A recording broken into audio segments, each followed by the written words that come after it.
श्री सत्यदत्त व्रत कथा अध्याय 3. जय जय रघुवीर समर्थ. श्री शौनकादी ऋषी असे म्हणाले की, श्री सूतजी, आपण अत्यंत बुद्धिमान असून पौराणिकांमध्ये श्रेष्ठ आहात. तरी श्री सत्यदत्ताचे महात्म्य आम्हाला आणखीन सांगा, कारण ते श्रवण करण्याची इच्छा करणारे आम्ही आहोत. ते ऐकून श्री सूत असे म्हणाले की, चंद्रवंशात उत्पन्न झालेला आयु नावाचा महाबुद्धिमान दाता व जितेंद्रिय असा एक सम्राट राजा होता. पण त्याला अपत्य नसल्यामुळे तो दुःखी होता. मुनींनी सांगितलेले श्री सत्यदत्तात्रेयांचे महात्म्य श्रवण करून अत्यंत विश्वासाने नम्रतापूर्वक तो श्री शौनक गुरुजींना पुत्रप्राप्तीसाठी शरणजाता झाला.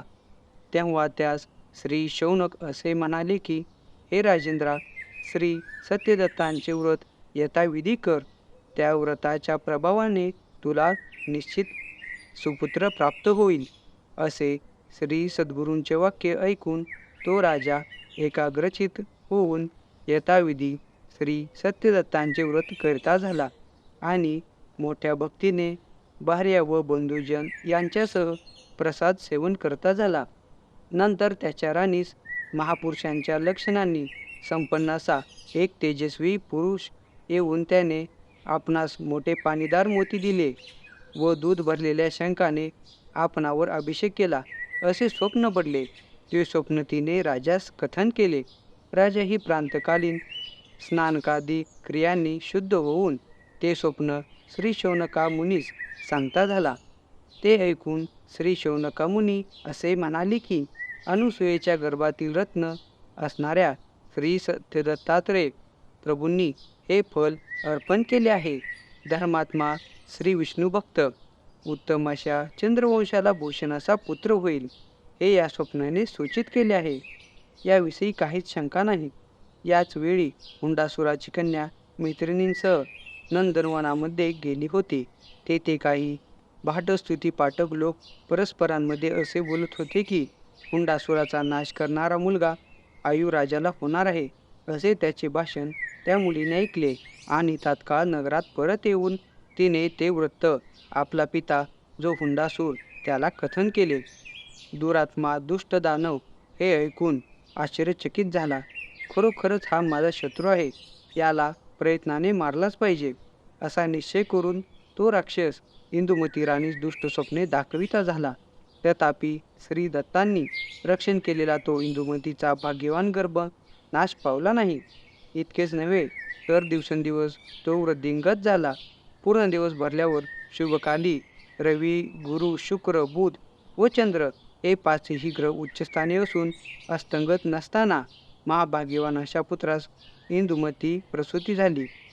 त्या सुंदर बालकास पाहून राणी इंदुमती आनंदित झाली.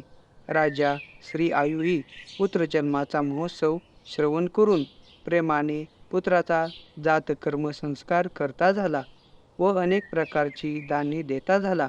इतक्यात कोणी एक दासी प्रसूतिगृहातून बाहेर आली.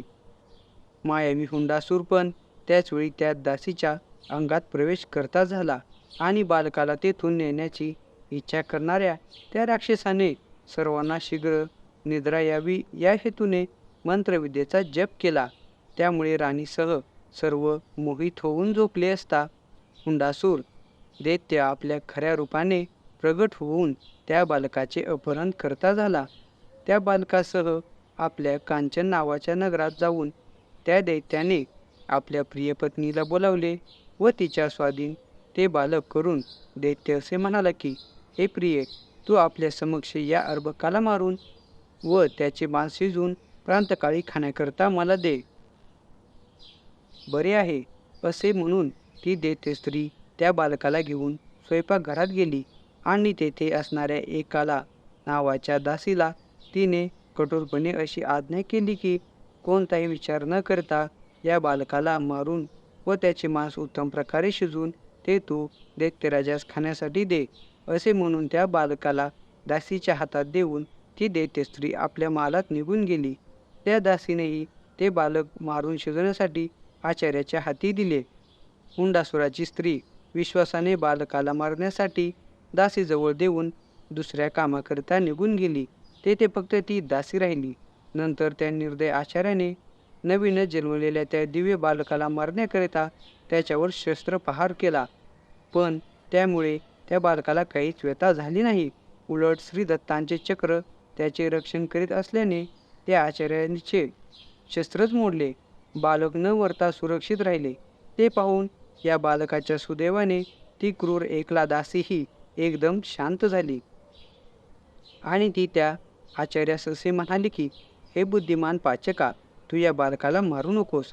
त्याचे ते कबूल केल्यावर ते दोघे त्या बालकासह नगराबाहेर गेले आणि श्री वशिष्ठ ऋषींच्या आश्रमाच्या बाहेर त्या बालकाला ठेवून शीघ्र परत आले.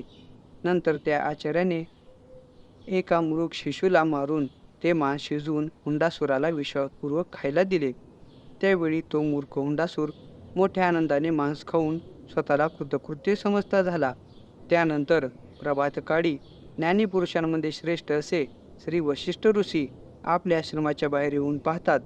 तो त्यांना एक दिव्य बालक एकटेच तेथे निजलेले दिसले. तेव्हा ते आश्चर्यचकित होऊन बोलू लागले. श्री वशिष्ठ मुनी असे म्हणतात की, ऋषी हो, हे कोणाचे सुंदर बालक, रात्री येथे कोणी आणून ठेवले ते समजत नाही. ते सर्व ऋषीही त्या बालकाला पाहून विस्मित झाले. नंतर त्रिकालज्ञ श्री वशिष्ठ ऋषी ध्यानाने सर्व जाणून बोलू लागले की, हा सोमवंशातील आयुराजापासून श्री दत्त सेवेचे फळ म्हणून उत्पन्न झालेला पुत्र असून श्री दत्तात्रेय यांचे नित्य रक्षण करीत असल्याने हा दीर्घायू व सर्व राजलक्षणांनी संपन्न असा आहे. हुंडासुरांनी हा आपला नाश करणार आहे असे जाणून सुतिकागृहातून याचा अपहार केला. पण दैवाने हा तेथून सुटून येथे आला आहे. याप्रमाणे बोलून महान तत्वज्ञानी श्री वशिष्ठ ऋषीही त्या दिव्य बालकाला पाहून ईशमायेने मोहित झाले आणि मोठ्या दयेने दोन्ही हातांनी त्या बालकाला घेऊन आपल्या आश्रमामध्ये नेते झाले आणि असे म्हणाले की, श्री दत्त प्रसादामुळे अमरांना व नरांना विपत्तीपासून शीघ्र मुक्त करून विजयी असा हा सम्राट राजा होईल.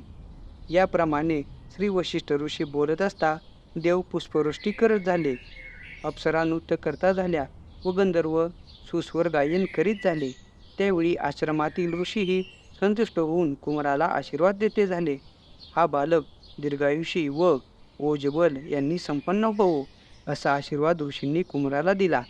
नंतर श्री वशिष्ठ ऋषींनी शास्त्रानुसार त्याचा नामकरण विधी केला. बालभावांनी ज्या अर्थी केव्हाही तुझे अंतःकरण दूषित झाले नाही, त्या अर्थी हे देववंदिता तू नहुष या नावाने प्रसिद्ध होशील. तुझे कल्याण असो. महासती श्री अरुंधतीही वात्सल्यामुळे त्याचे लालन पालन करून औरसपुत्राप्रमाणे नेहमी रक्षण करती झाली. श्री नहुषाला 11वे वर्ष लागले असता क्षत्रियाला उचित अशा विधीने यथाशास्त्र त्याचे उपनयन करून सांगवेद व सार्थशास्त्र श्री वशिष्ठ ऋषी त्याला शिकविते झाले. सरहस्य, धनुर्वेद, विशेषतः संविधान, अस्त्रविद्या, ज्ञानशास्त्र, राजनीती, इतिहास, पुराण या सर्वांचे अध्ययन त्याच्याकडून करविते झाले. याप्रमाणे विद्या ग्रहण करीत असताना यथाविधी शिष्यत्व स्वीकारून तो श्री नहुष मन वाणी शरीराधिकांनी श्री सद्गुरू श्री वशिष्ठ ऋषींचे सेवन भक्तिपूर्वक करता झाला. याप्रमाणे निर्मत्सर व सर्व गुणांनी पूर्ण असा नहुष श्री वशिष्ठ ऋषींच्या प्रसादाने सर्व विद्या पारंगत झाला. इति श्री सत्यदत्त वृत्तोपाख्यान तृतीयोऽध्याय समाप्त. जय जय रघुवीर समर्थ. श्रोतेहो, तुम्हाला जर पुढील अध्याय श्रवण करायचे असतील तर आपल्या चॅनेलला अवश्य सबस्क्राईब करा. भेटूया पुढच्या नवीन अध्यायामध्ये. धन्यवाद.